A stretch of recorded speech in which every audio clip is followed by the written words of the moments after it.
From Cornwall to Birmingham and Johnston and Bexhill, here's Ruben Spire on the radio.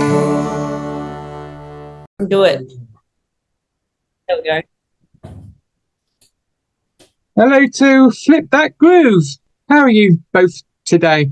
We're good, thanks. Thanks for having us, Ruben. Thank you for letting me speak to you both. So I did take you back when you first started. So can you tell me more about Tribe? Tribe was the first track I released nearly 2 years ago. It's just a sort of an instrumental track about Indigenous welfare and environmental sustainability.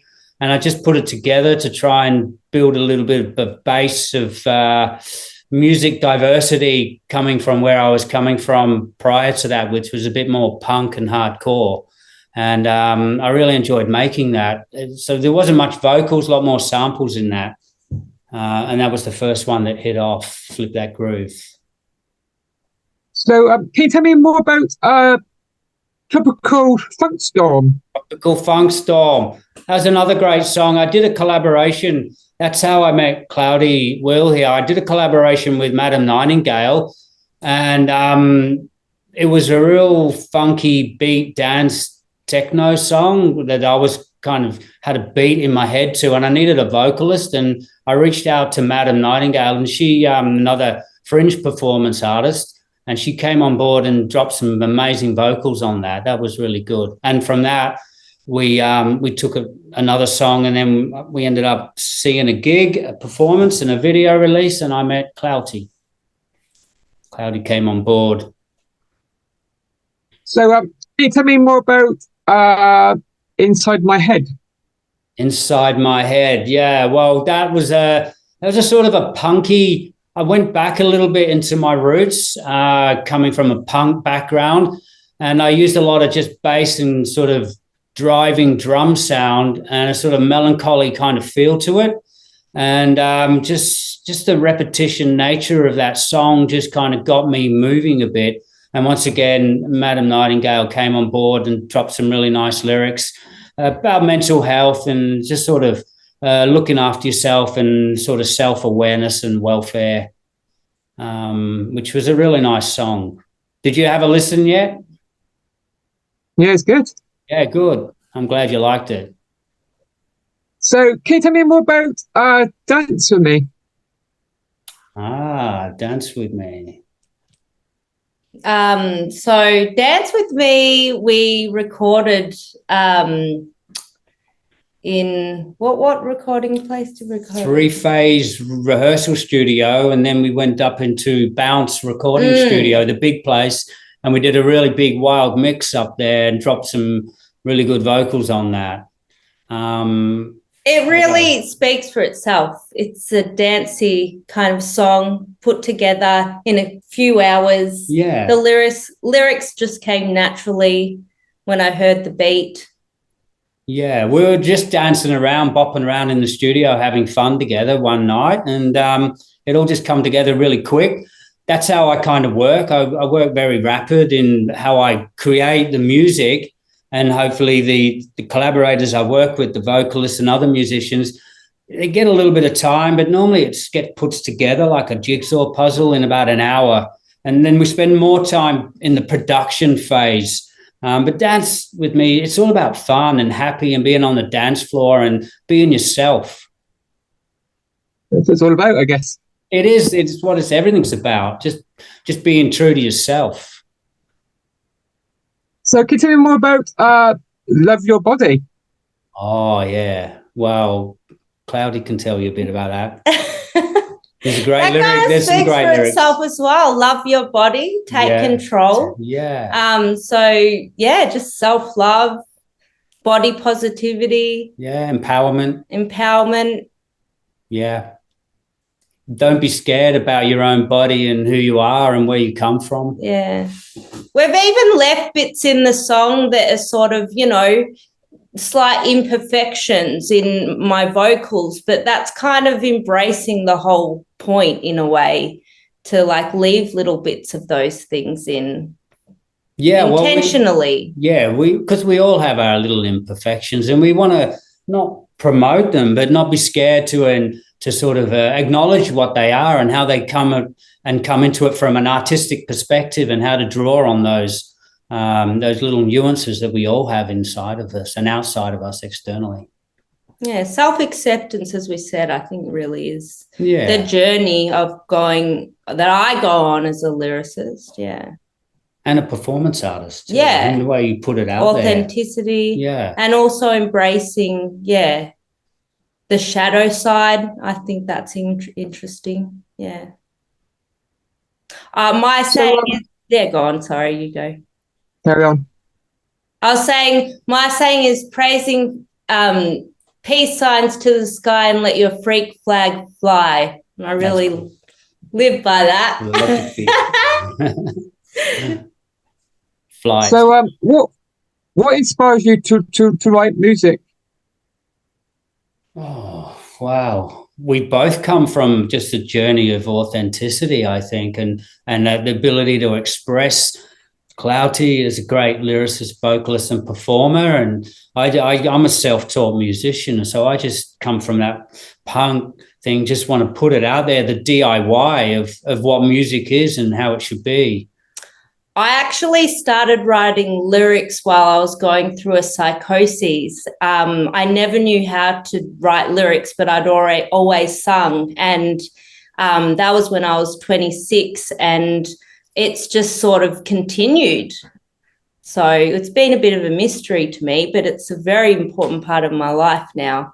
Well, lyrics and writing is about your being who you are and trying to find out deep within that lyrical content some of your innermost thoughts, and that's a really good positive thing for any artist, especially a lyricist. So can you tell me more about Wake Up? Wake Up. That's another collaboration. I hooked up with Brennan or Doc in Canada, and he wanted to drop some heavy raps, and I'd not done rap before, and I in that pure sense that rap is, and I just sent him some beats one night, and he shot back the raw files of Wake Up, and about the lyrics of that is just shake your head. Can't you see what's coming? Can't you see what's happening? He's very, very in your face kind of sort of rapper from Canada. And it worked really well. That combination he's quite not hostile, aggressive, but he was assertive in his vocal delivery. And that came around really well when we started to produce that song. Which led into the next sort of stage for collaborations for the next release, the EP that's coming up, which we wanted to go down the path. So can you tell me more about your EP that's coming out very soon on the 12th of January?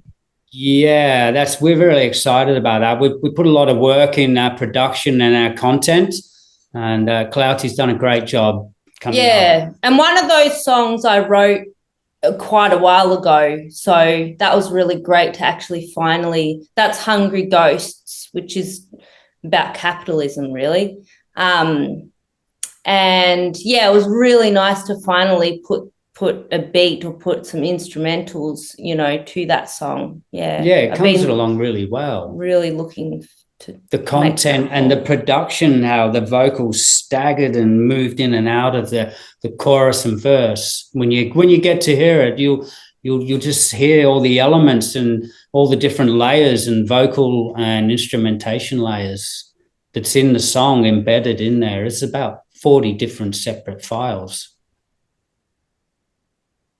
So can you tell me what are your future plans to release any music in the near future, apart from your EP?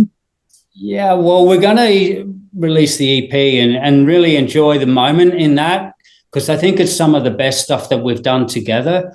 And I've really celebrated that moment to be creative with Cloudy, and we want to try and set that up so we can get a bit more purchase in sort of getting played a bit more regular on radio here in Australia, because I'm lucky enough, I get played a lot in England and North America, but we really want to sort of get Australia music industry to come on board. And I think these songs are going to really resonate with some of the people here.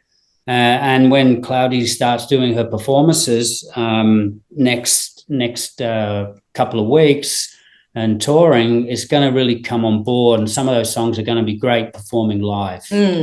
That's kind of, part of the journeys to, we haven't actually played the songs live yet, so that will be really exciting to do.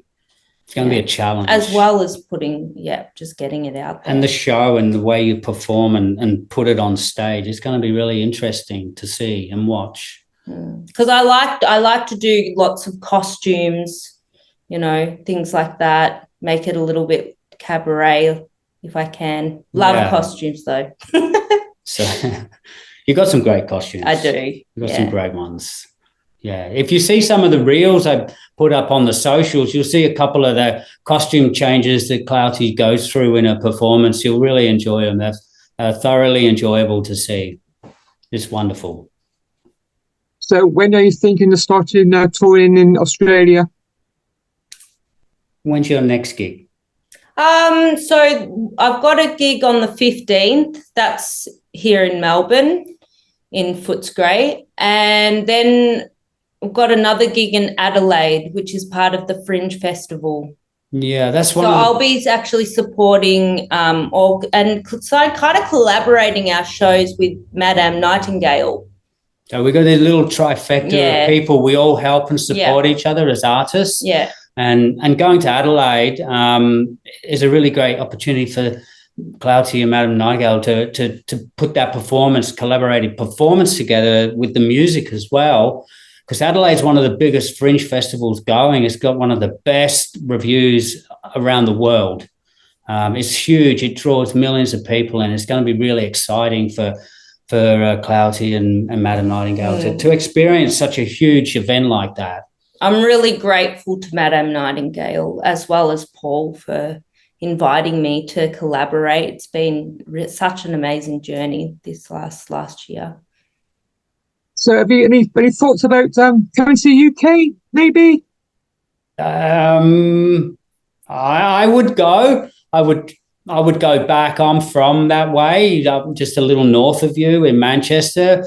Maybe might be a bit harder getting Clouty to come on over. We need a couple of people to give us some shows. Yeah. Two shows. That's all we need, and we're there. If you can pull strings, Ruben, we're on.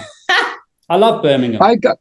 I'm on the border between Birmingham and Worcester, and there's a little venue that doesn't charge you for hiring basically. It's a record store. Oh, really? That's an cool. in-store showcase. They got up to 50 people, and they allow you to keep your entrance fee. Wow, that's pretty good. That is good. What town's that in? In Worcester. Worcester? Yeah. Okay. I don't know where that is. I've heard of it. There's named a sauce after it, didn't they? Yes. Worcestershire. Is it the Severn or the Avon? Maybe the river. It's on the river, isn't it? Yeah, the river. Yeah, River Severn, I think. Yeah, you're right there. Oh, very nice. Well, we need one more now, so we got the record. Yeah, one more, and then we're there. We're there. There is another a little cafe in Herefordshire that also does live music. We're on. I'm going to go get my ticket. We're on. Would it be a summer thing? Yeah. We could rock Glastonbury too if we get a chance. We'll do it. I guess so, yeah. And our record store. I don't know how busy they are, but I'll send you the information. That'd be really cool. You. Yeah, it's good to know. It's great. And this is the beauty of, we're so close now globally in networking that we can go anywhere we want in the world. It doesn't matter. Yeah, you could have a whole tour around Europe. We're pretty accessible. So we just have to bring Madame Nightingale as well, because she's part of our little group, our little family. Oh, my God, that would be amazing. Our little village of people. You've just given us an idea. Yeah. The light bulbs. See if I can think of some other places. That'd be good. Oh, that'd be great. That's really wild. And how's your radio show going over there? It's going, yeah, pretty well. Yeah, that's good. My LinkedIn channels are going well, so that's good. Yeah, we started talking about 6 months ago, didn't we? Really? We did. Wow. Yeah, it's been a long time getting this interview together, to be honest with you. Is this just your radio station and you organized it all yourself and you own it yourself and you do it yourself? Basically, it's all run by volunteers. So we got. Yes. 3CR. Sorry, Paul did say that it's run by volunteers. Yeah. You're the pioneer. You started it. It started. I'm a manager, and then we've got different presenters that have their own studio, and mine is one of them. So yeah, it's a station that's coming and going places. That's really good. Yeah. You had some great awesome. little artists on there. Watching some of the YouTube things, they've been great from all over the place. I'll definitely subscribe to your YouTube and try and have a listen. How do you listen online on, I guess, your website? You've sent us the details. I'll have a look. Yeah. Well, I do. Normally, I put my posts on my Facebook, and then the links to listen will be underneath my posts, basically. Okay. Hook into that. That's really good. Well, I'm sure you'll find the stations on various apps. Oh, yeah. Okay. Yeah. Do you have like a community app that you can hook into and listen to the programs? Yeah, I'll send you the links to them. Oh, that'd be great. So, can you tell me, finally, what's it like being independent artists in the world that we live in? It's great. It's the only way to be. Like, we can do what we want. We can kick down doors and knock down walls. We can say what we want when we want. And if we offend people, it doesn't matter, you know. We can just be our true selves as artists. And that's it. We're not accountable to anybody, and that's really important to me. I think after COVID, a lot of people are suffering in terms of trying to make money from music. A lot of, even someone I know who was getting heaps of gigs and then just fizzled out. Now they're DJing and making quite a bit of money from that. But COVID's definitely, as it would have, I'm sure, in England, has affected things. But I'm an emerging artist anyway, so I'm doing it for the love of music at this point. Yeah, I'm an old artist. I've already emerged. That's what it's all about, is about sharing your music with others. Yeah, that's it. Just finding the same people on the same wavelength. Yeah, even just exactly. It's about community as well. Yeah. And we're really lucky here. Melbourne's a vibrant place to meet and greet and check out a lot of other artists' music and draw inspiration on other people's, which is sometimes you can kind of go internal on our own stuff, but you need to absorb other artists to kind of get that inspiration as an artist myself to start develop and create and to move forward where I want to get to as a collaborator and creator of music. Thank you for letting me chat to you today. Thank you, Ruben. Thank you so much for having us. And goodbye to you both. Thank you. See ya. Bye. Bye. Bye-bye.